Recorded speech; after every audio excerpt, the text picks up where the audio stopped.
Street life. Look, with these little rap niggas, I just play with them. Something like fishing on the track, I keep baiting them. Caught up on a hook, now filleting them. Easy get to slaying them. Body found, now pray for them. Usually in the VI, listening to BI. I don't care if you box. What's up, guys? Welcome back to Faded Truth. Today I have Anthony Rodriguez on the show, also known as Cisco, in the upcoming movie Bully, The Dead Don't Die, set to premiere this 2020. What's up, Anthony? How you feeling? Hey, what's up, Ange? How you feeling? So I play a character in the movie that ratted me out on my case. You're playing the snitch on yourself, right? Exactly. Right. Okay. Did I tell you, you can't be in here? Yo, my man, slow down. You just a bouncer. As a matter of fact, babe, hit this nigga off. Here. Yeah, hit this nigga off, and this is for you. Here.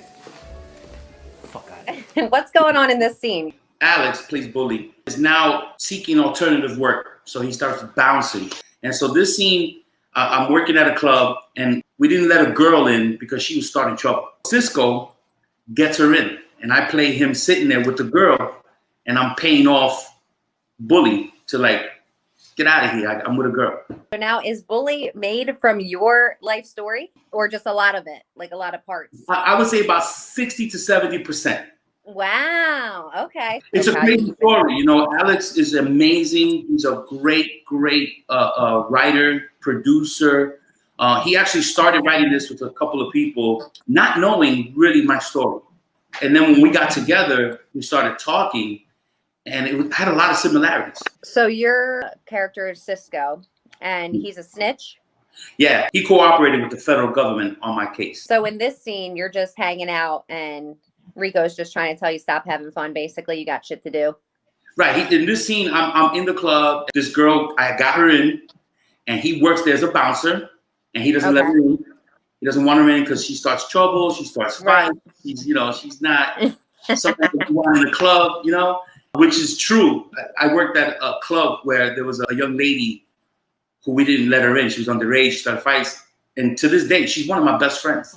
She's my business partner. We're really close. So it has a lot of similarities. This is your first role, right? Like first acting role? Yes, correct. Okay. Yeah. I've done videos as extras, stuff like that. Some commercials that just really didn't pan out for me, but I got the experience. As far as your character, what would you say is the biggest difference other than you're not a snitch in real life? He was a smaller guy. I guess physically he was smaller. I'm 6 feet tall. I'm a big guy. He was somebody that just really wasn't from the streets, wasn't somebody. He got caught up in a situation where he had to tell on me. So for you to get into that role, is there any obstacle that you faced in order to get into this Cisco role? Yeah, it was hard for me because, psychologically, I got to play the guy who told on me, or else I wouldn't be in this predicament, right? So emotionally, I had to get really into character. Somebody who doesn't have experience, I had to read some books on method acting and stuff like that. I had to get tips from Alex. What did you say would be your favorite scene that you shot in Bully? That's one of them. And the scene where he's talking to the mob guy, and they're coming to an agreement about him giving his kidney or helping him out with his family member. And he says to him, I'm doing this not for the money. I'm doing this for the relationship. That really stuck a nerve with me. That's one of my best scenes that I like to watch over and over again. That really happened in my life. What character are you most close with in Bully as far as acting, but who you had more of a connection with on the set? Are you always with Rico or? Yeah, I'm always with Alex, Marino, one of the bodyguards, and one of the guys, one of the captains, one of the capos and stuff like that. So I'm close to them. So we share a lot of time together.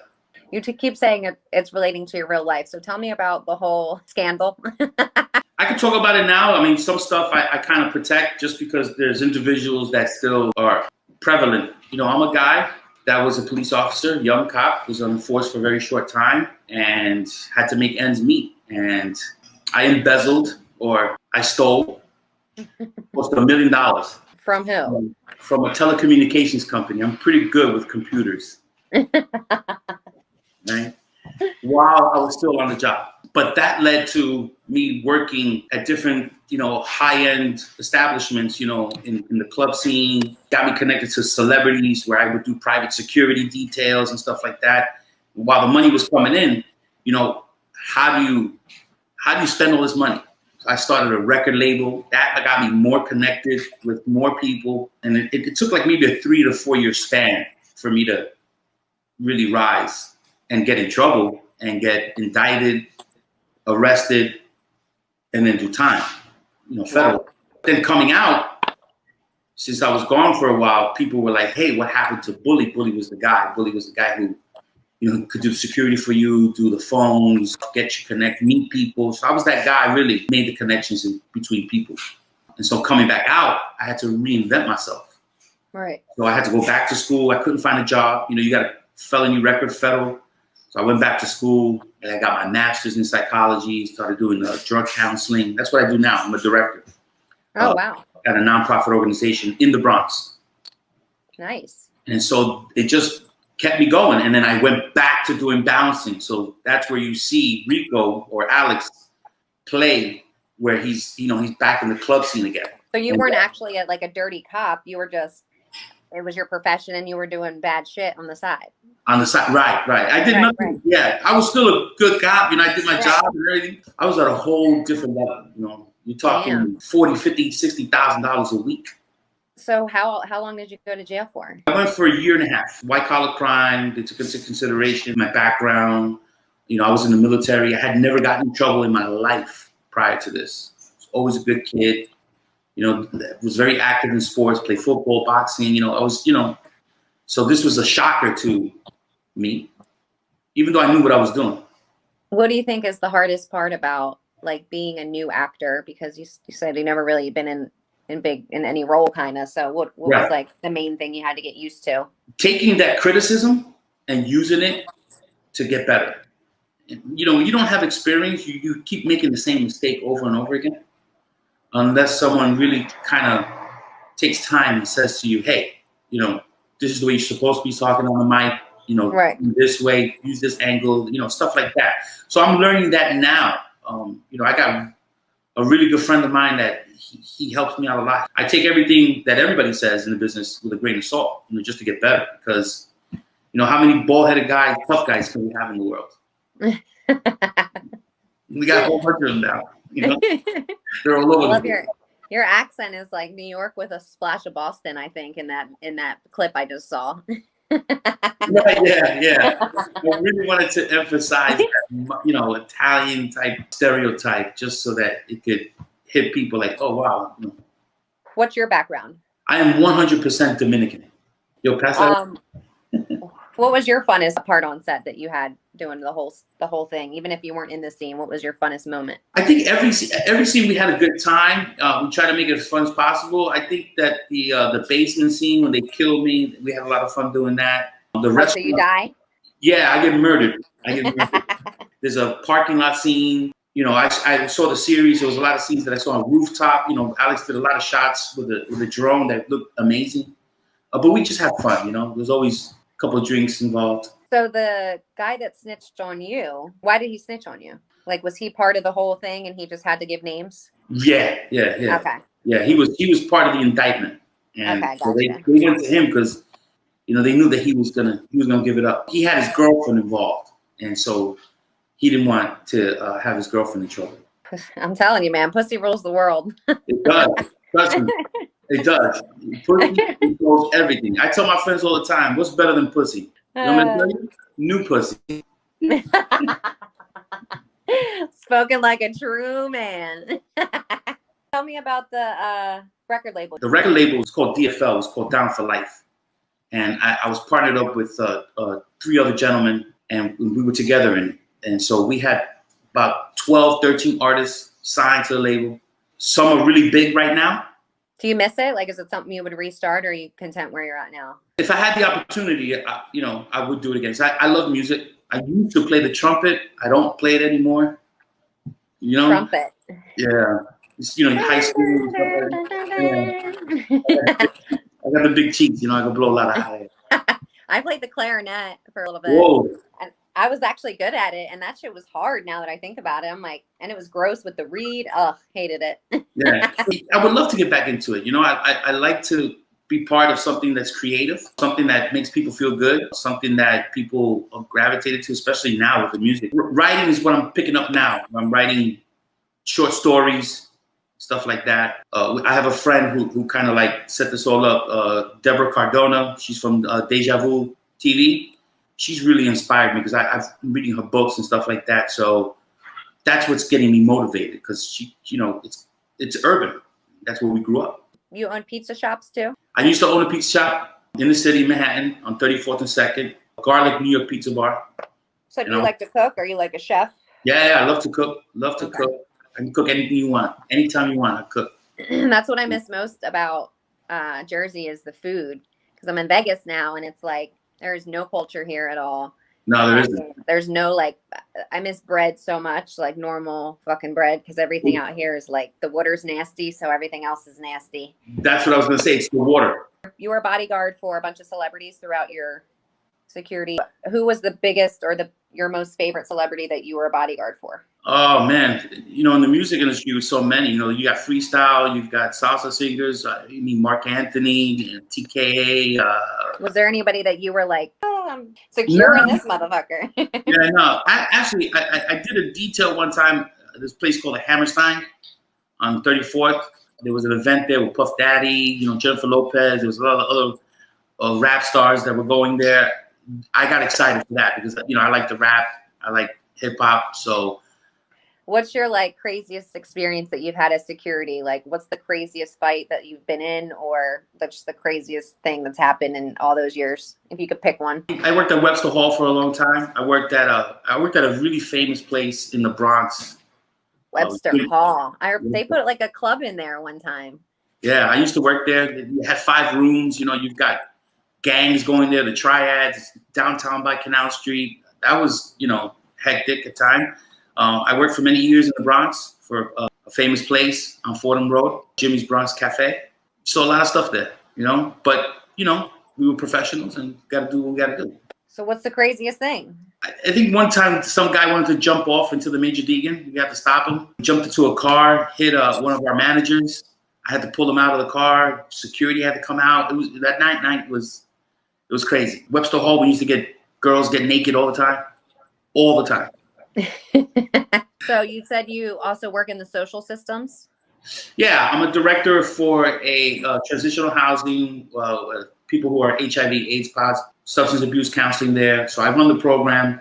I've been doing social services now for about 15 years. Different levels. Yeah. You have to reinvent yourself. You know, it's hard to get a job when you have a felony record, you know.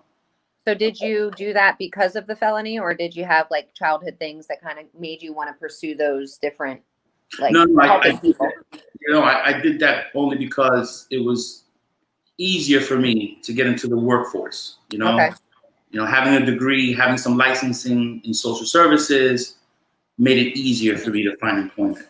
Gotcha, because you said you did the psychology too. Yeah, I have a master's in psychology, and I have a CASAC license. What's a CASAC? Credit, alcohol, substance abuse counselor. I know a lot about drugs. Since you have a master's in psychology, do you feel like you read a lot of people or try to read a lot of people without meaning to, like in just everyday life? Sometimes it happens. Yeah, I feel like if I'm like, I would be like talking to a secret shrink or something. After you told me that, I'd be like, this motherfucker trying to read my mind. Well, you know, humans are creatures of habit. You will continue to do what you always do all the time without you even knowing it, and other people will pick up on it. So to me, that energy. Right. Who's your favorite actor? Man. Top 3. Top 3 favorite actors. Sylvester Stallone, Sharon Stone, Bruce Willis. Yeah, I need like either like action or like killing or scary, zombie. I don't know. I'm like more morbid, I think. Scarface types of movies and stuff like that. You know, a lot of drugs, all women, guns. Mm-hmm. I mean, they're exciting. They're fun to watch. I'd rather be in those types of movies than to actually. So, are you gonna pursue more acting now that you've done your first like debut? Of course, I'm in another movie. What you got upcoming? So Deborah Cardona, Deja Vu TV, Deja Vu Films, she's got a movie coming out, Pocket Full of Games. Big shout out to her. Go check her out. And she's doing Pocket Full of Games too. And she had asked me to be in it. So Nice. I'm gonna be in that movie as well. And Alex has got another script that he's working on. He also asked me to be in that. And I'm just looking for stuff online, you know, to go out and do castings and auditions and stuff like that. Nice. You know, I find it exciting to act out, you know, some of your dreams, some of your fantasies, and this is a great way to do it. And you get paid. You know? Right. And you're doing what you love now. I mean, this is like a whole new passion for you, and you've had so many different things that you've done in life. Yeah, well, I'm not a spring chicken, you know. I've been around the block a couple times. So what would you say is your best advice, just life advice? Like if you had to tell anybody anything, what are you going to say? Don't ever give up. Don't ever give up. Every time I'm with my friends and we're out drinking, toasting, I always say, you know, let's toast to us and to those that want to be like us. Because if you follow your dreams and you hear, you know, if you do what you want to do, don't let anybody talk you out of it. Go for it. Yeah, no matter what. You know, even if you don't have experience, go for it. Try. Yeah, fuck it. Why not? Yeah. You know. The pain and regret hurts a lot worse. Definitely. You know, in careers and love and relationships, everything, you know, just try. You never know. Do you have anything that you want to say? I just want to thank, you know, you. Give me the opportunity to showcase what I'm doing. This is my first time, my first interview. So you've really? Yeah, you're my first interview. Oh, I'm a virgin. I'm a virgin. You actually I popped your cherry, bully. That's right. You popped Bully's cherry. That's right. You're the first one. Alice Hugo Films, the cast, a lot of hard work. Deborah Cardona, definitely for giving me this opportunity for us to push this to, you know, other venues, Amazon, Netflix, or whatever. Just have the opportunity. She's been very influential. Nice. And just people that are close to me, you know, that they know that we're doing this, you know, and just giving me that push. You know, so I want to thank everybody out there, you know, my partner, you know, Jesse, everybody. You know. All right, Bully. Thank you so much for being here. We're going to look for you in the upcoming movie, Bully, The Dead Don't Die. Guys, stay tuned. Watch this series first on Roku and Deja Vu. Catch up so you guys can watch the movie.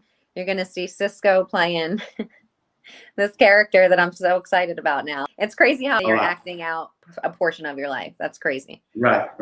Yeah. Until next time, guys, stay tuned and peace out. Fun better run when the cops come. Running the trap, you'll catch a hot one. Pop that kick back, boom like a shotgun.